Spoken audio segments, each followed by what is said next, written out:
Party ఏర్పాటు తర్వాత కల్వకుంట్ల కవిత మనతో ఉన్నారు. మొదటిసారి మాట్లాడతారు. సో పార్టీ ఏర్పాటు తర్వాత మీరు ప్రజలకు ఏం చెప్పదలుచుకున్నారు? ప్రధానంగా ఒకటండి, ఇప్పుడు తెలంగాణ ప్రజలు ఖచ్చితంగా ఏదైనా ఇబ్బంది ఉంటే మీరు తలుపు తట్టడానికి ఒక కొత్త పార్టీ ఉంది. ఒక రాజకీయ పార్టీ, ఒక రాజకీయ శక్తిగా అధికారంలో ఉండని అవసరం లేదు, ప్రతిపక్షంలో ఉన్న పవర్ ఉంటుంది. ఇప్పుడు మేము ప్రతిపక్షంగా ఉంటాం, రాబోయే ఎన్నికల్లో ఖచ్చితంగా అధికారంలోకి వస్తాం, ప్రజలు సెంట్రిక్గా పనిచేస్తాం.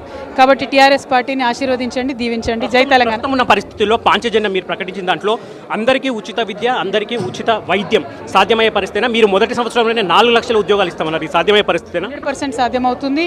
దానికోసం ఆలోచన చేసినాం.